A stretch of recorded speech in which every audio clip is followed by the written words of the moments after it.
Muy buenas tardes, este es su programa Reacción Universitaria, aprendiendo, enseñando e innovando con química. Buenas tardes, maestra Marbella Jiménez Medina. Buenas tardes, maestro José Alfredo Irineo Mijangos. Hoy tendremos un tema muy interesante como lo es la potabilización del agua y para esto hemos invitado a los maestros Eduardo Torres Aguilar y el maestro Daniel Gutiérrez Ramos. Maestro Daniel Gutiérrez, bienvenido. Hola, buenas tardes, gracias por invitarme. Pues bien, vamos aquí y lo primero que nos preguntaríamos, ¿no? Pues, ¿qué es la potabilización, maestro? Usted nos puede ilustrar, yo sé que a través de su experiencia, también del perfil que usted tiene, nos puede ilustrar, porque la población, pues yo creo que es un tema que todos los días tenemos que ver con el agua que llega a nuestras casas, ¿no? Pero, ¿qué sucede con el agua antes de que llegue a nuestras casas? ¿Qué es la potabilización, maestro? Pues en realidad la potabilización es un proceso en el cual se eliminan bacterias, se eliminan desechos, se eliminan impurezas, eliminan hasta metales pesados si dado caso el agua la pueda contener. Este proceso tiene varias etapas, pero en realidad es eso. En realidad la potabilización simplemente es eliminar contaminantes para uso o consumo humano. Muy bien, qué interesante esto, ¿verdad? Porque estaba, a través de lo que nos está diciendo, estaba pensando en algunas comunidades donde no se cuenta con agua potable y entonces el agua se tiene que utilizar así, ya sea del pozo, del río, de donde se encuentre el agua, y entonces hay un riesgo. Sí, en realidad en términos técnicos lo conocemos como agua cruda, que son las fuentes, como usted acaba de mencionar, agua de pozo, incluso el agua de mar. Entonces, todo ese tipo de fuentes de agua, pues hay que darle un tratamiento, que es el que acabo de explicar, del retirar ciertos elementos para que podamos utilizarlo, tanto para hacer alimentos como para la higiene personal. Sí es importante ese mecanismo. Básicamente nos explica la importancia que tiene el potabilizar el agua antes de que llegue a nuestros hogares, precisamente por el uso que se le da tanto para consumo humano, para las cosas necesarias en el diario vivir, como bañarnos, lavar nuestros trastes, hacer limpieza, etcétera, ¿no? ¿Nos podría aclarar básicamente cuál es la importancia de este proceso? Sí, bueno, usted acaba de mencionar un contexto que es la salud pública. En ese sentido, pues buscamos evitar que los individuos que consuman el agua tengan enfermedades. La clásica es el colesterol, o puede haber disentería, puede haber la E. coli. Entonces, todos esos tipos de microorganismos que están presentes en el agua cruda, pues esa es la importancia de eliminarla. Finalmente es evitar, o más bien mejorar la salud pública.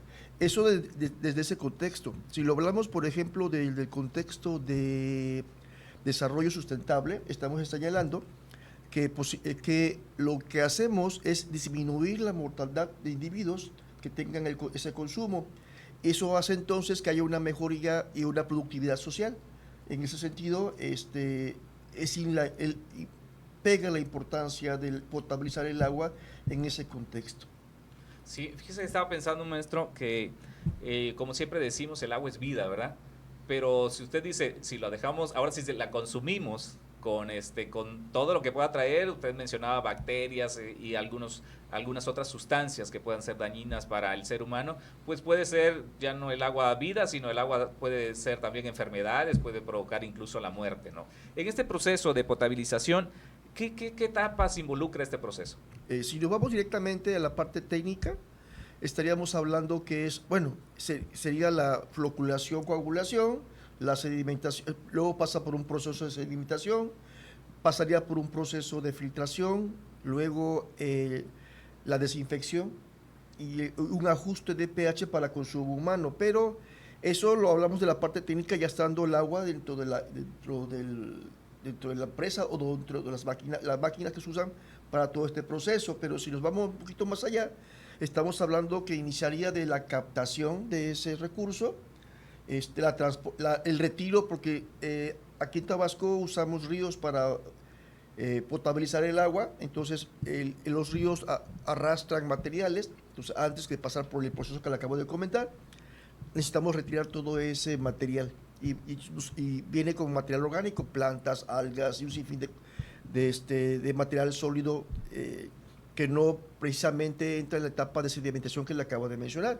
Ya que pasa por todo ese proceso, entonces entramos a lo que les comentaba yo, a la coagulación, que no es más que eliminar o más bien precipitar sólidos presentes suspendidos en el agua, el agua cruda, y luego a través de estos químicos floculamos, esperamos que se sedimente y por un promedio de decantación retiramos esos flóculos o esa sedimentación que se genera y pasamos por un método físico que se llama filtración, retiramos y lo que hacemos finalmente, no finalmente, sino colocamos aditivos químicos, que en este caso sería cloro, precisamente lo que comentamos al inicio, para evitar que las personas que consuman esa agua pues adquieran algún patógeno que le perjudique o llegue a la mortalidad de un individuo. Y finalmente, debido a todo ese proceso de agregar aditivos químicos al agua, pues ajustamos un poco el pH para que pues no venga con una acidez propia de los aditivos que le hemos agregado. Y finalmente la distribución de esa agua a los hogares, que ese es el proceso en el cual pasa la potabilización. Como acabamos de escuchar, pues todas estas etapas son de suma importancia en este proceso para este vital líquido. Ahora me gustaría preguntarle, maestro, cuáles serían los métodos físicos y químicos que se utilizan para potabilizar el agua. Como comenté hace un momento, las etapas, por ejemplo, de coagulación y floculación tienen que ver con métodos químicos, al igual que el de la desinfección tiene que ver con métodos químicos. El ajuste del pH también tiene que ver con métodos químicos. Y en realidad son métodos analíticos, pues lo que se realiza son cálculos para determinar la concentración de los aditivos que vamos a agregarle al agua. Estos métodos químicos, por ejemplo, en el caso de coagulación, buscamos, por ejemplo, sulfato de hierro, pero sulfato de aluminio. Usamos precisamente para hacer la floculación, para hacer todo ese proceso de sedimentación y pegado a ello están los métodos físicos. Por ejemplo, yo agrego los aditivos químicos por métodos químicos, pero necesito el método físico para que estos puedan pues agregarse adecuada, homogéneamente en el agua. Y entonces ahí vienen entonces lo que conocemos como en física como método de sedimentación, método de decantación, que son prácticamente el nombre de las etapas que mencioné anteriormente. Hay otros métodos, por ejemplo, en el caso de la desinfección, cuando hablamos de la incorporación de cloro, hay métodos, por ejemplo, del uso de UV visible para la desinfección del agua.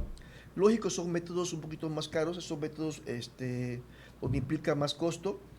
Normalmente en Tabasco lo que usamos es la cloración, en ocasiones usamos dióxido de cloro o el cloro como tal, pero y dejamos los métodos físicos más especializados, como son más costosos, a lo mejor algunas industrias que requieren potabilizar el agua o darle cierta característica a su agua cruda, posiblemente utilicen esos métodos físicos más finos.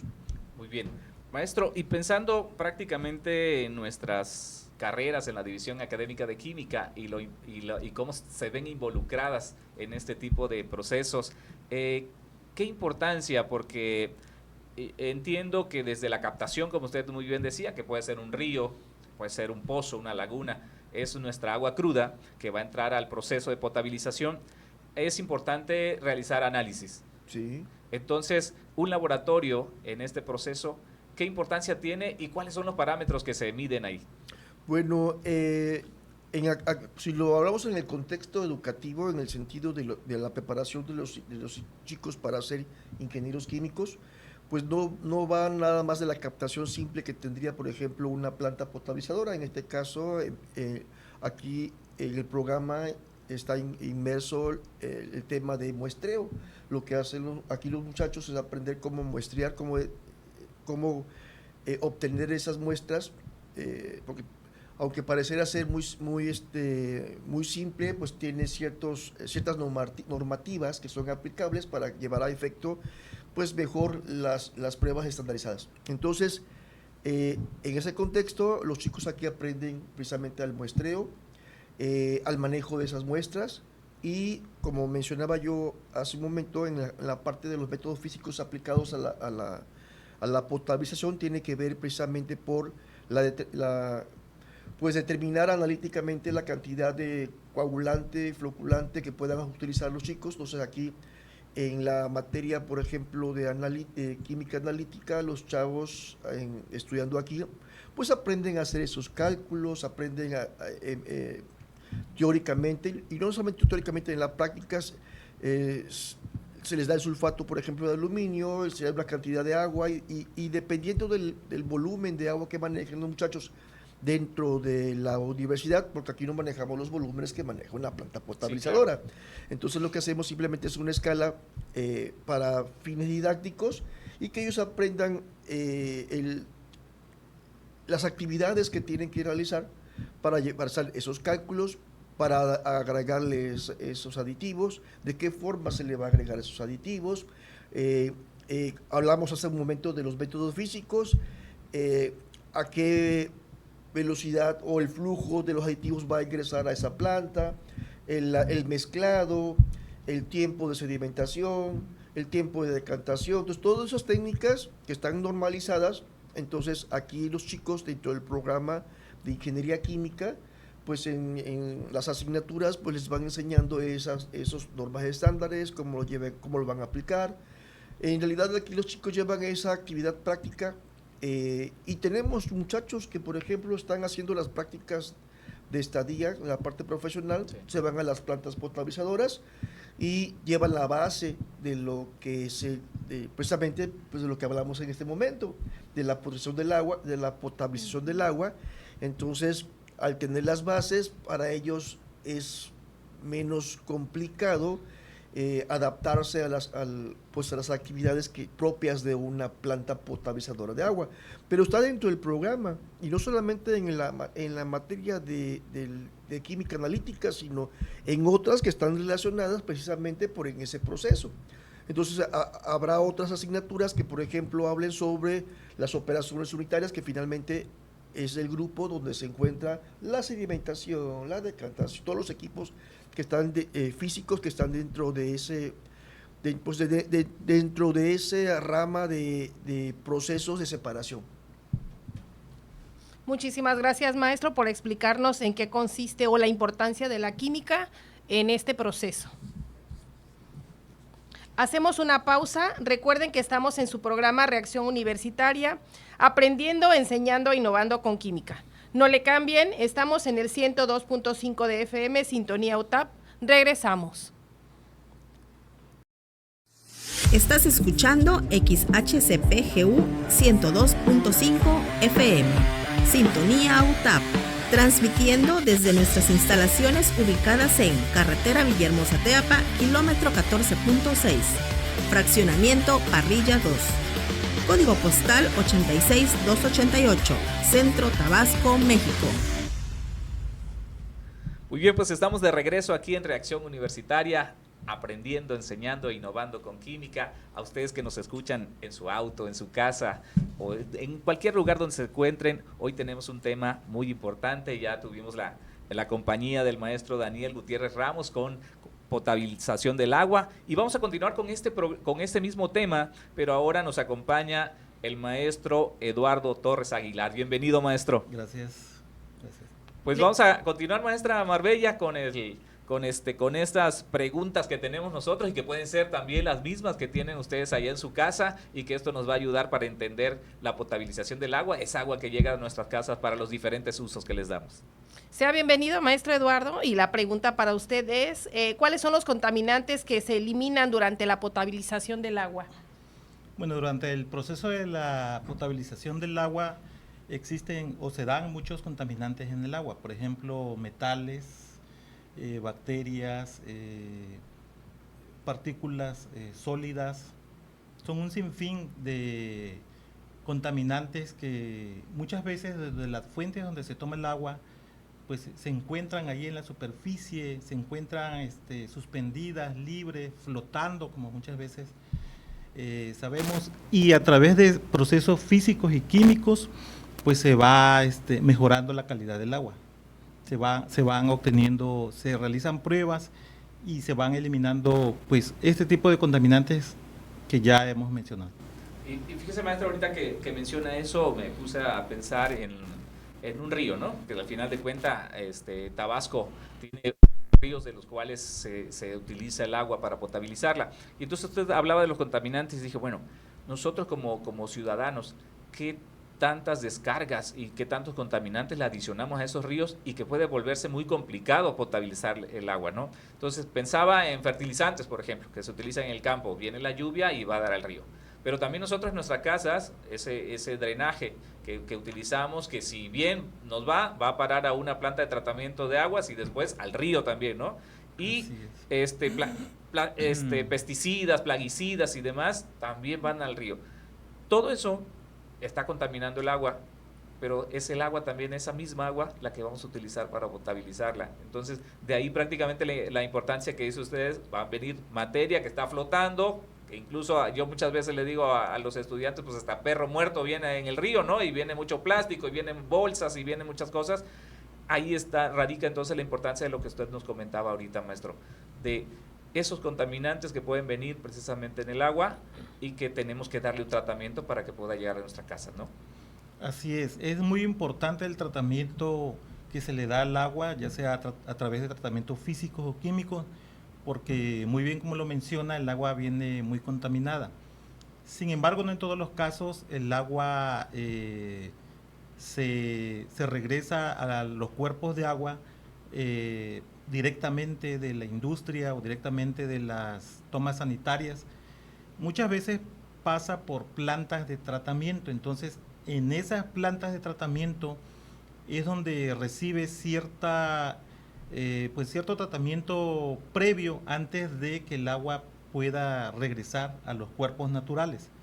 Evidentemente que esto no es en todos los casos, pero bueno, en el caso donde sí se presentan, donde sí existen estas plantas, el agua pasa por varias etapas. Por ejemplo, oxigenación, se encuentran, por ejemplo, un proceso de, pues digamos que se le da una cierta velocidad al agua para que también pueda liberar ciertas partículas, pasa por ciertas celdas también, como por ejemplo existen plantas que ayudan mucho a la filtración del agua a través de sus raíces, ¿no?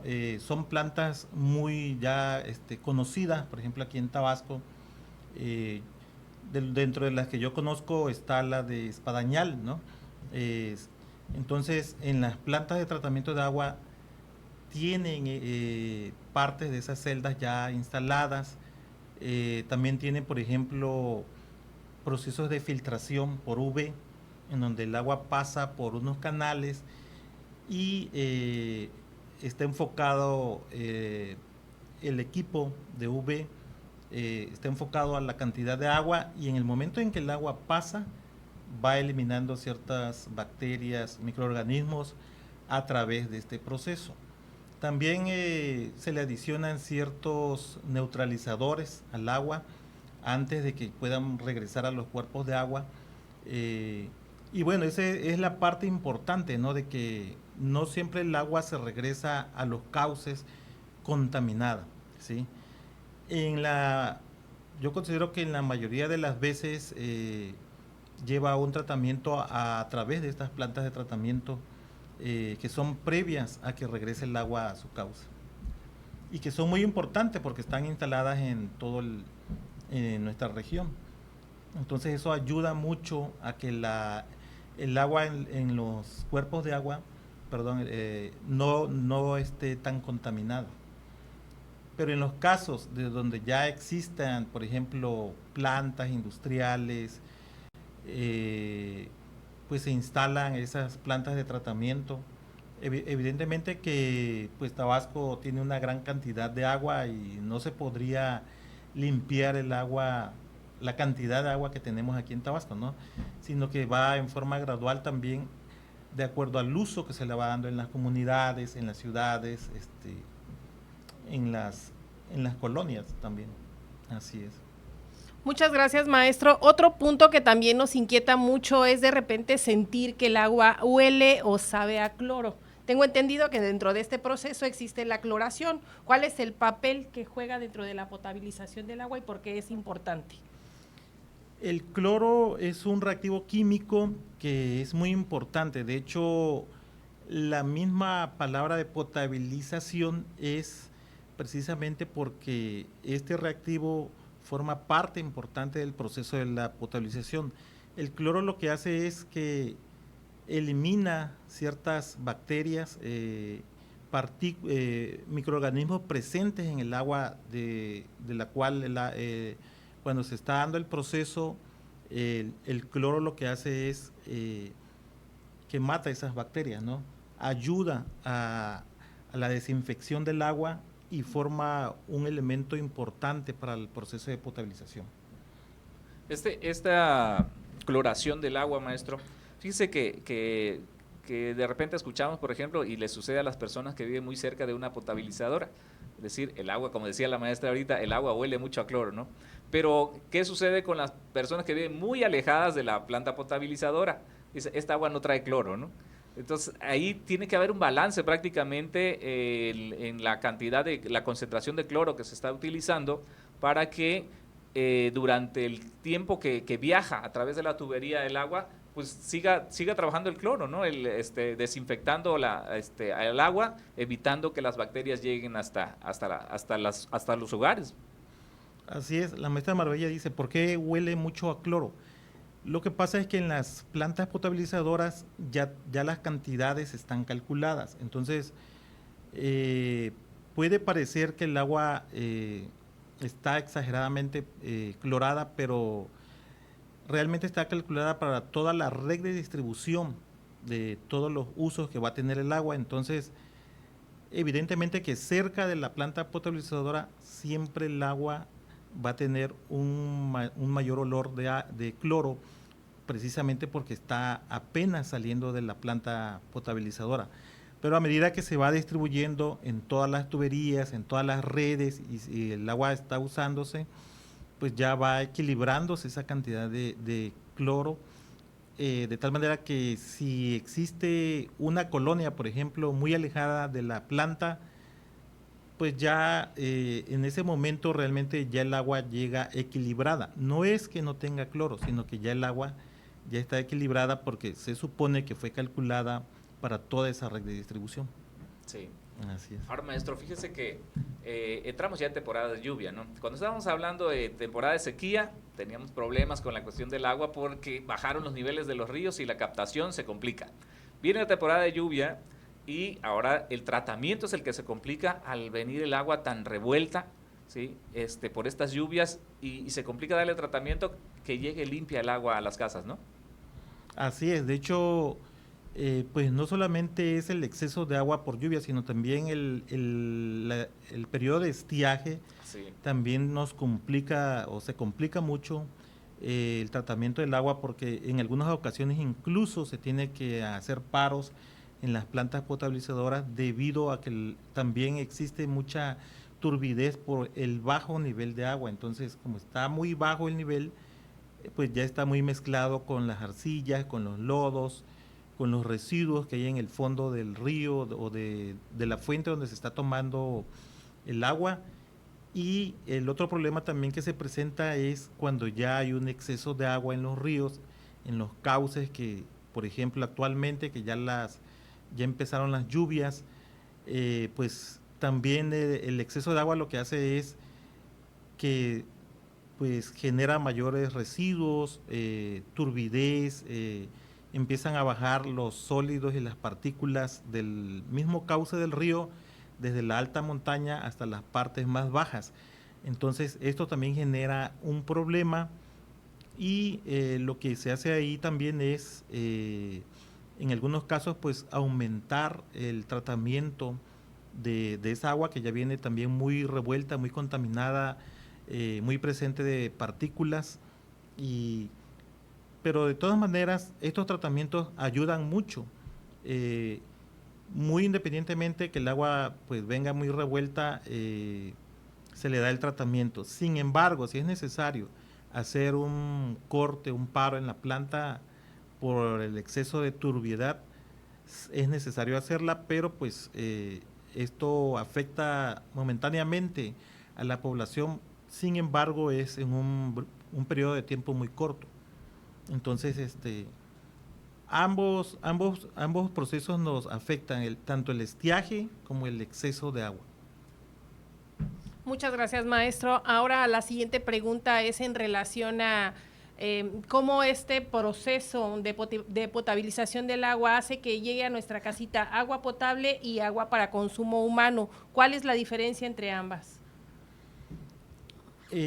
Bueno, el agua potable se utiliza para muchos procesos en la industria, en nuestros hogares, para el baño, para lavar superficies, para limpiar cosas.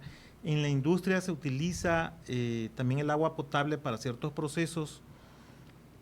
Sin embargo, es más estricta en la industria porque si son procesos alimenticios, pues requieren un mayor tratamiento. Por ejemplo, para la producción de alimentos, sea carnes, embutidos, alimentos esenciales, se le da un mayor tratamiento al agua. No puede ser únicamente agua potable, sino ahí el tratamiento se amplía a través de otros procesos que ya cada industria tiene establecido previamente. Prácticamente estaríamos hablando también ya aquí de agua purificada, ¿no, maestro? Tal vez para el uso de alimentos. Así es, agua purificada, se utilizan tratamientos como ósmosis inversa, pues desalinización, independientemente va a depender eso del uso que va a tener el agua en la industria o en algún proceso en específico. Ok, muy bien. Qué interesante resulta este tema y todas las personas que nos están escuchando probablemente nos habíamos preguntado en algún momento, bueno, ¿cómo es que nos llega el agua potable a nuestras casas? ¿Cómo puedo yo abrir mi regadera y darme una buena ducha y el agua, ¿qué la hacen? Porque conozco los ríos tal vez, he pasado por los ríos de Tabasco y no veo el agua tan clarita como llega a mi casa, ¿no? Entonces quiere decir que pasa por un proceso donde está muy bien cuidado y que requiere de estas etapas que ya nos platicaban ustedes, de primeramente desde la captación, tal vez desde el río, hay una cloración, nos dijeron, es decir, hay que eliminar los microorganismos que vienen ahí. Desde ahí ya estamos atacando los microorganismos, luego nos hablaron de la coagulación, floculación, que esto va a llevar a que los sólidos prácticamente se sedimenten y tenemos agua ya más clarita. Y posteriormente dicen que se va a otra etapa de cloración, y luego ya estaríamos mandando esa agua a las redes. Muy bien, qué interesante tema, pues prácticamente es el tema de hoy, se nos ha agotado el tiempo, maestra Marbella. Agradecemos mucho su intervención, maestro Eduardo, y a todas las personas que nos sintonizaron, gracias por haber compartido con nosotros esta media hora en un tema tan importante como lo es la potabilización del agua. Este fue su programa Reacción Universitaria, aprendiendo, enseñando e innovando con química, a través de Sintonía UTAP en el 102.5 FM. Hasta la próxima. Nos despedimos. Marbella Jiménez Medina. José Alfredo Irineo Mijangos. Muy buenas tardes.